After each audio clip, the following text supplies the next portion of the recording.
जिले विकाराबाद की परगी मंडल रंगापुर गांव में यौम किसान तकरीब का इनेकाद अमल में आया, जिसमें मुकामी रुकन असम्बली के ईश्वर रेड्डी ने मेहमान खुसूसी शिरकत की। इस मौके पर मुनाकिदा तकरीब से खिताब करते हुए रुकन असम्बली के ईश्वर रेड्डी ने कहा कि तश्कील तेलंगाना से कबल और बाद में किसानों की जिंदगी का तकाबुल करते हुए बताया कि साबिक में किसान इंतहाई मजबूरी आलम में अपनी जिंदगियां गुजारते थे, जबकि क़याम तेलंगाना के बाद किसान खुशहाल जिंदगी बसर कर रहे हैं। और उन्होंने यौम किसानों के मौके पर किसानों को मुबारकबाद दी। उन्होंने मजीद कहा कि ये सब केसीआर हुकूमत की कोशिशों का नतीजा है।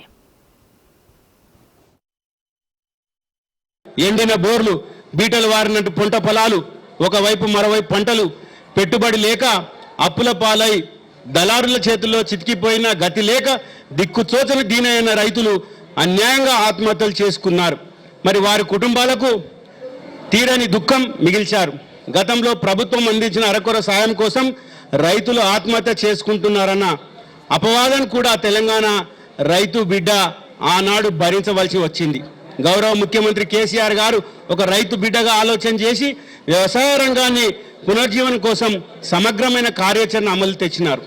వ్యవసాయానికి సాధారణమైన కరెంటు సాగునీటి మీద దృష్టి కేంద్రీకరించారు। 60 ఏళ్ల